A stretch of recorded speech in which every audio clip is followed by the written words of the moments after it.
The shriek ripped through the quiet afternoon air like a siren. "Permit! Where is your permit?" Then came the sickening crack of plastic, the thud of lemons hitting the pavement, and my daughter's small, wounded cry. My blood turned to ice. This woman, a whirlwind of expensive athleisure wear and pure, unadulterated fury, was actually destroying my teenager's lemonade stand. Right there, in broad daylight. Her face was a mask of self-righteous rage, her voice a weapon. And as she rampaged, kicking over a carefully painted sign, she had absolutely no idea, no inkling at all, that the quiet, unassuming man watching her meltdown from our porch swing held the power to bring her entire world crashing down. Oh, the irony was going to be delicious. Our life, up until that afternoon, had been the epitome of peaceful suburbia. I'm Sarah, and as a working mom to my wonderfully bright and fiercely independent teenage daughter, Lily, I treasured our calm little corner of the world. I work as a freelance graphic designer, mostly for my sunlit home office, which means I'm fortunate enough to be around for Lily quite a bit. She's always been a little spark plug, brimming with ideas and an eagerness to try new things. I've always tried to nurture that entrepreneurial spirit in her. This particular summer, her grand ambition was a lemonade stand. And Lily, being Lily, didn't do things by halves. She'd spent weeks drafting what looked suspiciously like a miniature business plan, experimenting with different recipes until her lemonade was, in her words, perfectly balanced between tart and sweet. She'd even designed her own cute little logo with smiling lemons and saved up her allowance with fierce determination to buy all the organic lemons, the fancy sugar, and the eco-friendly cups. The pride radiating from her as she set up her cheerful yellow stall at the end of our driveway was palpable. For me, it was more than just a way to earn a few dollars. It was watching her learn, create, and take joyful ownership of something.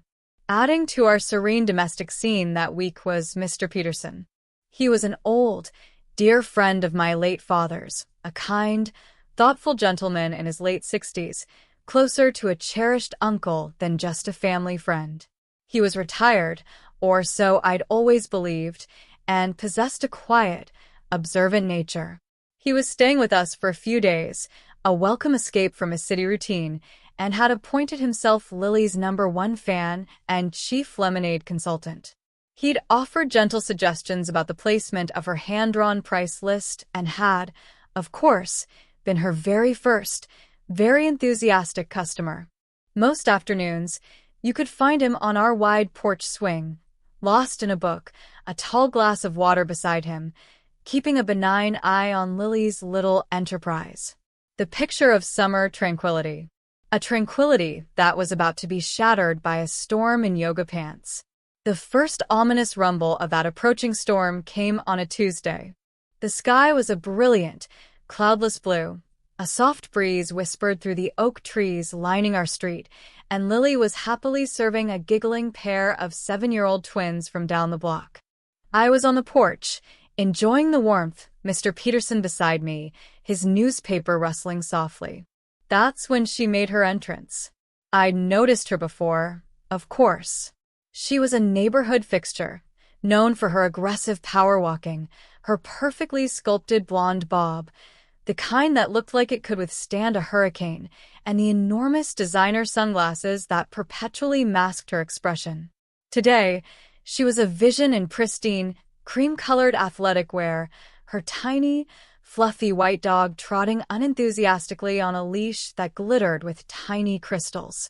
As she neared Lily's stand, her relentless pace didn't falter, but her head swiveled, her lips, already set in a severe line, tightened into an expression of profound disapproval. She didn't stop, not that first time, but she threw a look over her shoulder as she passed. A look that could curdle fresh milk. It was a potent cocktail of disdain and barely veiled suspicion. I saw Lily's bright smile dim, her small shoulders slump just a fraction. What was that about? I murmured, more to myself than to Mr. Peterson. He lowered his newspaper by a mere inch, peered over the rims of his reading glasses, and remarked dryly, "Some people, Sarah, derive their entertainment from peculiar sources, or, more accurately, find profound displeasure in witnessing the simple joy of others. Then, with a sigh, he returned to his news. About an hour later, Lily was alone for a moment, darting inside to refill her ice bucket. The woman, I mentally dubbed her Carol, it just seemed to fit her aura of impending complaint, marched back, sans dog this time. She planted herself directly in front of Lily's little table, hands on her hips, radiating impatience. "Is this organic?" she demanded, her voice as sharp and brittle as thin ice. Lily, bless her sweet, slightly intimidated heart, blinked. The lemons are super fresh, ma'am," she stammered, "and the sugar is, well, it's sugar?" Carol sniffed, a sound of theatrical disgust. Children really shouldn't be permitted to handle foodstuffs for public consumption without the proper certifications. And frankly, this entire setup is an eyesore. It significantly lowers the aesthetic tone of our neighborhood. My polite, neighborly smile felt like it was cracking on my face. I rose from the porch swing, a knot of unease tightening in my stomach, and began to walk over. Lily looked like she was on the verge of tears. "Actually," I said, my voice intentionally light but firm as I reached them, "it's just a bit of harmless summer fun for her." All the other neighbors seemed to quite enjoy it. Carol's head snapped towards me, those sunglasses reflecting my own worried face back at me. "Fun," she retorted, her voice dripping with sarcasm, "does not grant exemption from established bylaws. I shall be looking into this matter further." And with that pronouncement, she executed a sharp pivot on her expensive trainers and power walked away, leaving a trail of palpable negativity in her wake. Lily looked up at me, her eyes wide and troubled. "Mom, what did I do wrong?" she whispered. "Nothing, sweetie. Absolutely nothing at all," I said, forcing a reassuring tone I didn't entirely feel. "Some people just have a difficult time finding happiness, so they try to spoil it for others." But a cold dread settled in my heart. This felt like more than just a passing grumble. This felt like a declaration of war. Beside me, Mr. Peterson slowly shook his head, his gaze following Carol's retreating form with a thoughtful, almost pitying expression. The cheerful summer air now felt heavy, charged with an unspoken menace. The following morning, Lily's usual bright enthusiasm was noticeably absent. "What if that lady comes back, Mom?" she asked, her voice small, her eyes clouded with worry. She fiddled with the edge of the yellow tablecloth. "Honey, she was just having a bad day," I said, trying to project a confidence I didn't truly possess. My own stomach was churning with a mixture of annoyance and apprehension. "This is your amazing little business. Don't let one sourpuss ruin all your hard work and fun."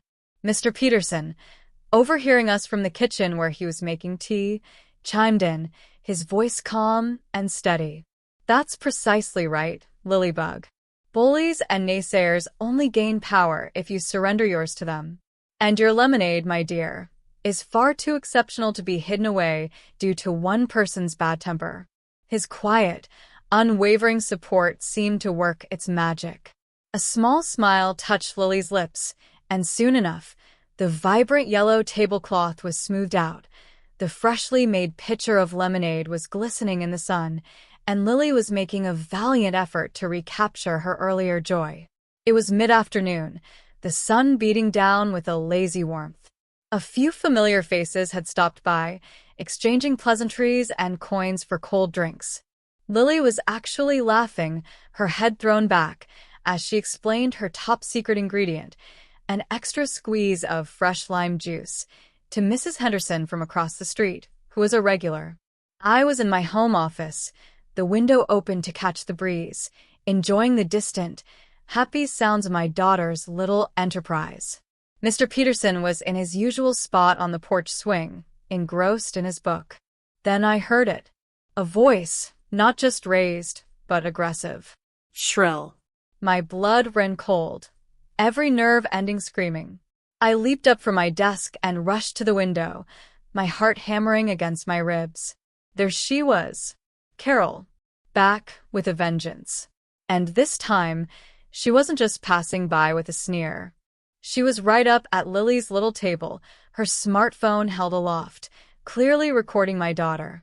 Her face was flushed a dangerous shade of puce, and her voice was escalating in volume and vitriol with every syllable.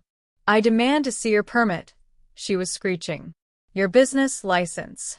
You cannot simply operate a commercial enterprise on public property, or even private property visible to the public, without proper municipal authorization." Lily was stammering, her small voice trembling. It's just lemonade, ma'am. For the summer. For fun. Don't you dare get smart with me, young lady," Carol spat, her finger jabbing dangerously close to Lily's face. "This is a designated residential area. There are rules, health codes, zoning ordinances. You are in clear violation." I flew out the front door, a protective roar building in my chest. "Excuse me," I called out, my voice tight, struggling to remain civil. "What, precisely, seems to be the problem here?" Carol whirled on me, her phone instantly swiveling to point in my direction, the lens like a malevolent eye. "The problem," she seethed, her voice dripping with venom, "is this flagrantly illegal operation. And you, its irresponsible enabler, encouraging this blatant delinquency. I have already warned you. This entire, unsightly setup is a gross violation of community standards. It's a child's lemonade stand," I repeated, my hands clenching at my sides. My voice shook, despite my best efforts to keep it steady. "It's temporary. She's not trying to open a restaurant franchise." "Oh, I see," Carol sneered, her lips curling into an ugly smirk. "So the rules and regulations that govern the rest of us don't apply to your precious child? Is that the situation here? Are you claiming some sort of special treatment?" Mr. Peterson had risen slowly from the porch swing and was now standing at the edge of the steps, his arms crossed, observing the unfolding drama with an unnervingly placid expression. Carol, in her focused fury, didn't even seem to register his presence.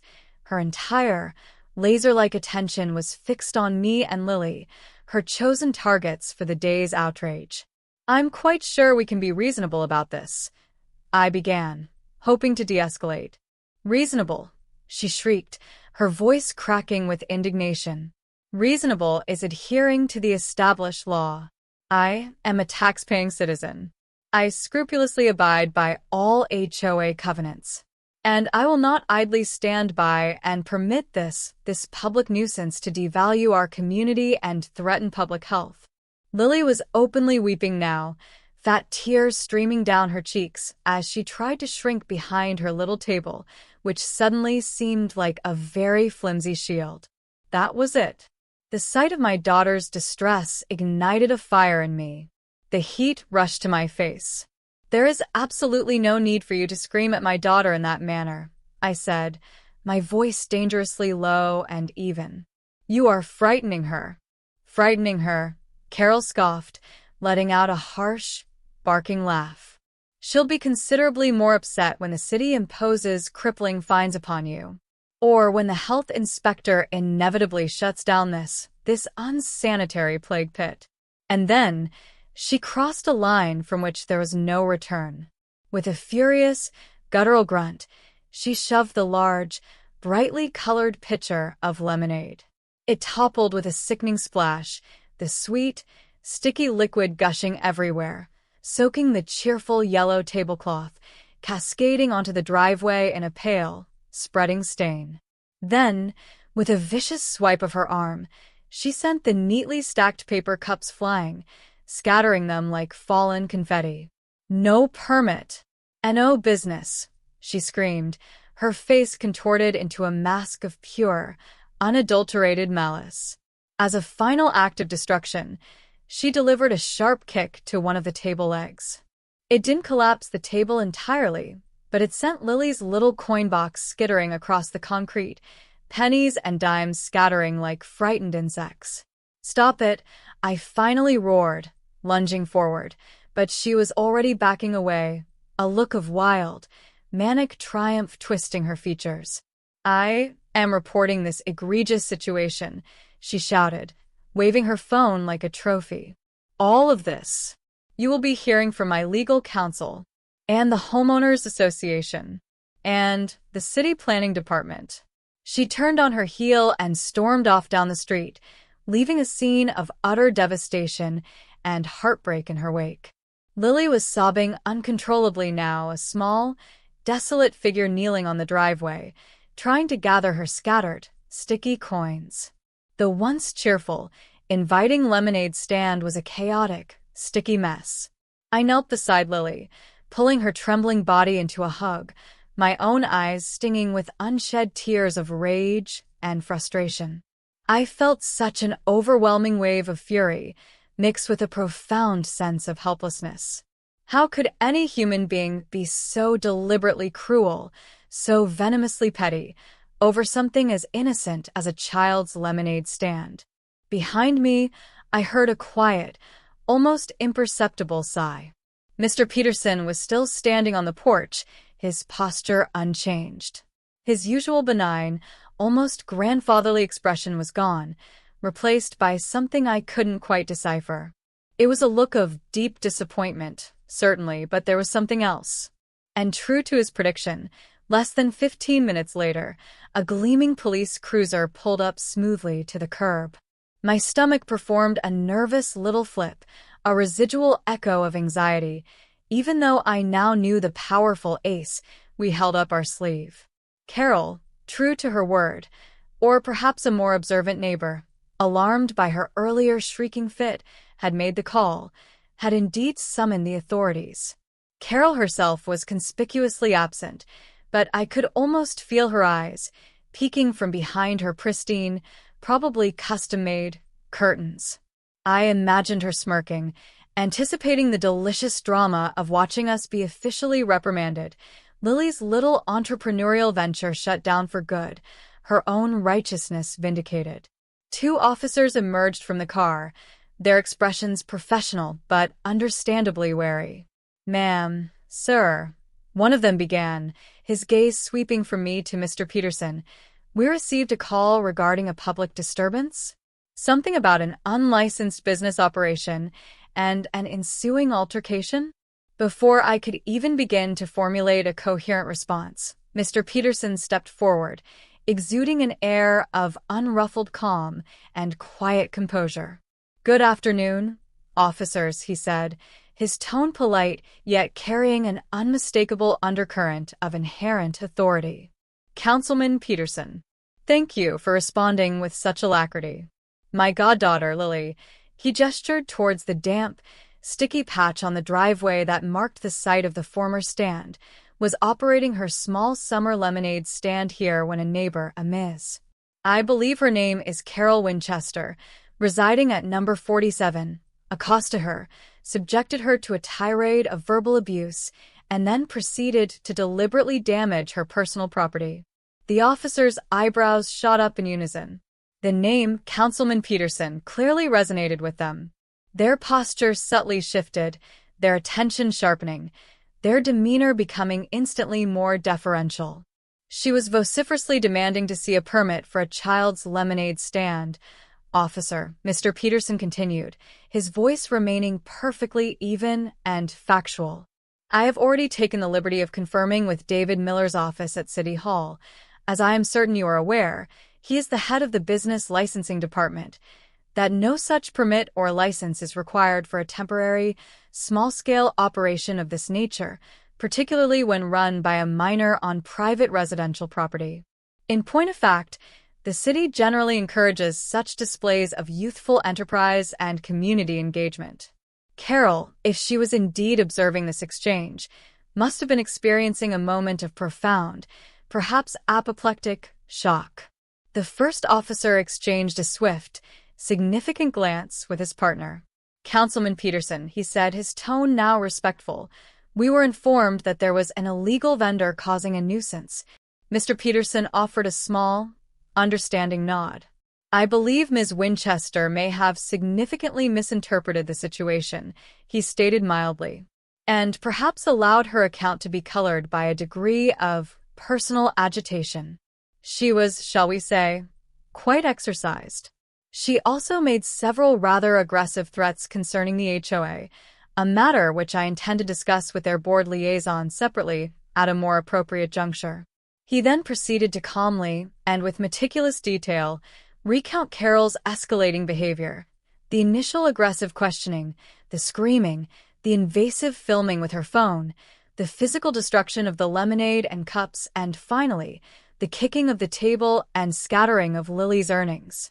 Lily, though still visibly subdued and shaken, nodded mutely along when he looked to her for silent confirmation on certain points of his narrative. The officers listened with rapt attention, their expressions growing more serious with each detail. When Mr. Peterson concluded his account, one of them let out a barely perceptible sigh. "All right, Councilman," he said. "This situation sounds considerably more like a neighbor dispute initiated by Ms. Winchester, characterized by some rather overzealous and inappropriate actions on her part. Actions which could potentially be construed as vandalism and harassment. Would you or your daughter wish to file a formal complaint at this time?" I looked at Lily, her small face still pale. Part of me, the angry, protective mother part, screamed yes, file the complaint, let Carol face real consequences. But another part, the part that just wanted peace and for Lily to feel safe again, hesitated. Mr. Peterson, however, preempted any decision by holding up a placating hand. "For the present moment, officers," he said, his tone conciliatory, "I believe a conversation with Ms. Winchester from your end, perhaps clarifying the city's actual ordinances regarding such matters, and gently cautioning her about her future conduct, would likely suffice. We are not looking to escalate this situation unnecessarily. Our primary desire is merely to ensure that my goddaughter can enjoy her summer project in peace and without further molestation." He paused, then added with a hint of steel, "and, of course, to ensure that Ms. Winchester fully understands the potential legal ramifications of making baseless accusations and engaging in destructive, harassing behavior." The officers nodded in unison. "Understood, sir. We will go and have a discussion with Ms. Winchester at number 47 immediately." They thanked Mr. Peterson again, offered Lily a brief, sympathetic smile, and then headed purposefully down the street towards Carol's impeccably manicured lawn. We watched them go. I let out a long, shaky breath I hadn't even realized I'd been holding. "Councilman?" "Huh," I said to Mr. Peterson, a small, incredulous smile finally playing on my lips. "You certainly kept that particular detail rather quiet all these years." He winked, a mischievous glint in his usually serious eyes. "I often find, Sarah, that it's considerably more effective to observe and gather all the facts before one actively participates. Besides," he added with a self-deprecating shrug, "I am technically semi-retired now. I mostly just consult on committees these days." A short while later, the police cruiser drove slowly past our house again, its pace unhurried. One of the officers, the one who had done most of the talking, caught my eye and gave a small, almost imperceptible nod. We never found out the exact details of the conversation that took place on Carol's doorstep, but I could only imagine her sputtering shock and incandescent fury when the police, whom she had undoubtedly summoned expecting them to be her personal enforcers, instead delivered a stern reality check, quite possibly accompanied by an official warning, all thanks to the quiet, old man on our porch whom she hadn't even bothered to acknowledge during her rampage. But Carol, as it rapidly became apparent, was not the type of individual to accept correction gracefully, not even from uniformed officers of the law. Later that very evening, my phone buzzed insistently with a notification from our neighborhood's private social media group. And there it was, a long, rambling, self-pitying post from a user identified as Carol W. "Urgent neighborhood alert," it began, the words practically screaming in aggressive all caps. Beware of illegal and unsanitary food vendors attempting to operate within our peaceful, law-abiding community. Today, my valiant attempts to uphold our shared property values and ensure public safety were met with unprovoked aggression and utter defiance by a certain household on Elm Street, who are irresponsibly encouraging their child to openly flout city regulations. They were incredibly hostile, and their so-called lemonade looked highly questionable from a hygiene perspective. I was ultimately forced to contact the police for my own safety after being verbally assaulted and threatened. We, as responsible homeowners, need to stand firm together against this shocking erosion of our community standards. My blood instantly boiled. The sheer, unmitigated audacity. The blatant, outright lies. My fingers were already flying furiously across my phone screen, composing a scathing, point-by-point rebuttal, when Mr. Peterson placed a calm, restraining hand on my arm. "Allow me, Sarah," he said, a distinct glint of amusement now dancing in his eyes. "Or, better yet, let us craft an appropriate response together. Well-presented facts, my dear, are always infinitely more persuasive than uncontrolled fury." And so, we did just that. Under my name, but meticulously worded with his characteristic precision and infused with his quiet, unshakable authority, we posted a carefully constructed reply. "Dear neighbors," it began, the tone deliberately calm and reasonable. "Regarding Carol W.'s recent, rather alarming post, I would like to offer some necessary clarification and factual context. My daughter, Lily, was indeed running her small, traditional summer lemonade stand today, an innocent activity that many of our neighborhood children have enjoyed over the years without incident. Unfortunately, on this occasion, her stand was subjected to an entirely unprovoked and regrettably aggressive outburst from Ms. Winchester. This outburst included prolonged verbal harassment directed at my daughter, culminating in Ms. Winchester deliberately destroying Lily's property. Ms. Winchester repeatedly and loudly screamed about permits." The post continued, its tone unwavering. "For complete clarity on this matter, I have personally confirmed directly with City Councilman Peterson, who is currently a guest in our home and witnessed the entire unfortunate event, and also subsequently with the city's business licensing department, that absolutely no permit of any kind is required for such a small, temporary lemonade stand operated by a child on private residential property. Indeed, the city actively supports such youthful entrepreneurial efforts." The police were indeed called by Ms. Winchester herself, and after thoroughly speaking with all parties involved, including Councilman Peterson, who provided a first-hand account of Ms. Winchester's actions, they took the time to clarify the actual city ordinances to Ms. Winchester. "We are deeply saddened that a child's innocent summer pastime was met with such unwarranted hostility, deliberate misinformation, and destructive behavior. We refrained from calling Carol names. We did not allow our own emotions to bleed into the text. We simply and dispassionately stated the undeniable facts, making sure to respectfully include Mr. Peterson's official title and his direct, personal involvement as an eyewitness. The effect was nothing short of instantaneous and spectacular. Within mere minutes, comments began to flood in beneath our reply. The first one read, "Councilman Peterson? Is that who is visiting? Wow, Carol, you really picked the wrong lemonade stand and the wrong day to mess with." Another neighbor chimed in, "Carol W. That's a very, very different version of events than what the police officers told my husband when they spoke to him as a potential witness. He was outside gardening and heard the commotion."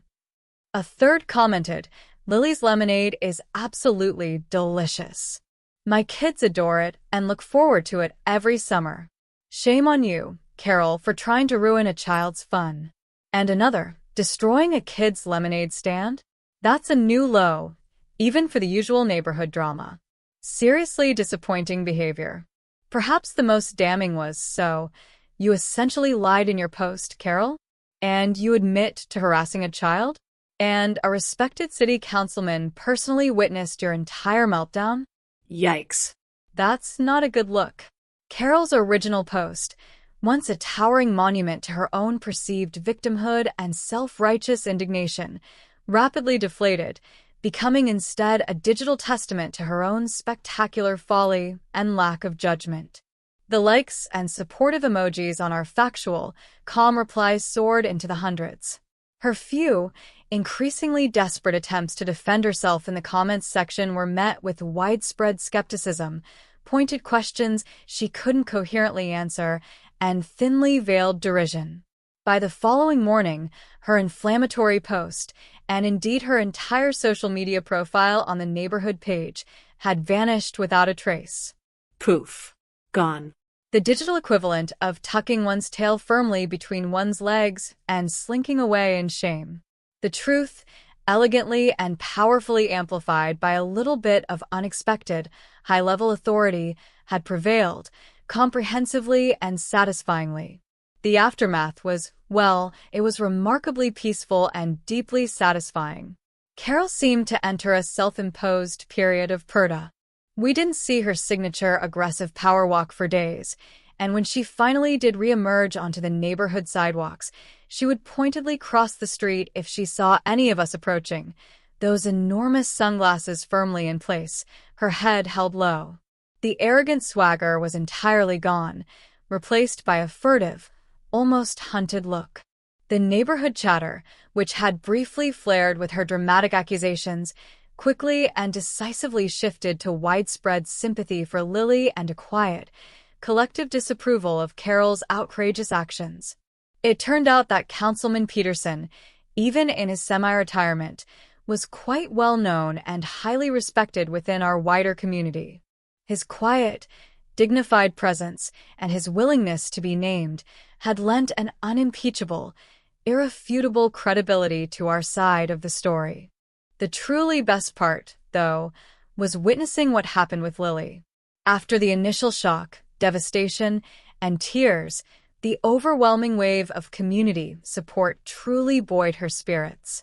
Several neighbors stopped by over the next day or two, not just with kind words of encouragement for Lily, but also with small, thoughtful gestures.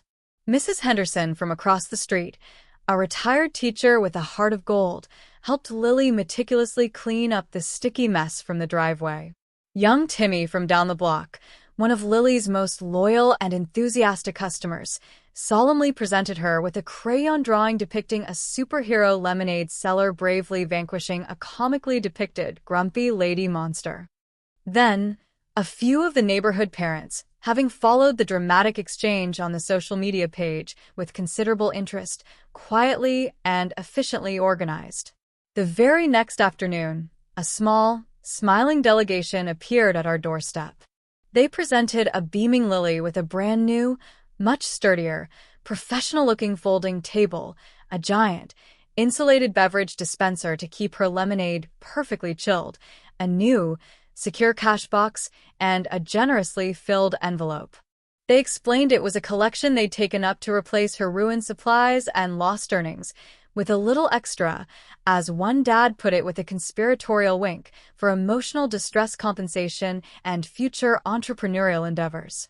Lily was utterly speechless, her eyes shining, this time with tears of pure, unadulterated joy and gratitude. Mr. Peterson, or Councilman Peterson as Lily now sometimes referred to him with a mischievous grin, made the honorary first purchase from the new and improved, community-sponsored stand. He paid for his single cup of lemonade with a crisp $20 bill and, with a grand flourish, told her to keep the change for your rapidly expanding expansion fund, young lady. He even spent a good hour with her that afternoon, sitting on the porch steps, talking about basic business ethics, the importance of good customer service, and, most importantly, the valuable lesson of resilience in the face of adversity. He skillfully reframed Carol's awful, destructive behavior into a powerful, teachable moment about overcoming negativity.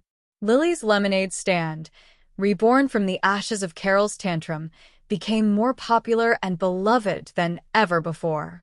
It transformed into a little neighborhood symbol of community spirit, kindness, and solidarity triumphing over petty meanness and entitlement. Kids and adults alike made a special point to stop by, not just for the undeniably delicious lemonade, but also to offer a kind word, a supportive smile, and to share in the quiet victory. As for me, I certainly learned a few valuable lessons from the whole ordeal. I learned that my amazing daughter possesses an inner strength and resilience that continues to astound me. I learned that our quiet, unassuming, bookish family friend had a hidden, formidable side that was pretty darn impressive when roused. And I learned, most satisfyingly, that sometimes, just sometimes, when an entitled person decides to unleash their unwarranted fury upon the world, they might just inadvertently pick a fight with someone whose mild, unassuming exterior conceals a surprising and ultimately decisive amount of clout. Watching Lily confidently and happily serve her growing queue of loyal customers, her smile wide, infectious, and utterly genuine once more, I felt a profound sense of peace settle over me, and yes, I'll admit it, a small, deeply satisfying flicker of smug satisfaction. Carol had demanded rules and regulations? Well, she certainly got them, just not quite in the way she had so arrogantly expected. It was undoubtedly a harsh, embarrassing lesson for her, I imagine, but a wonderfully validating and ultimately empowering one for us. And the lemonade, everyone in the neighborhood agreed, had never, ever tasted sweeter.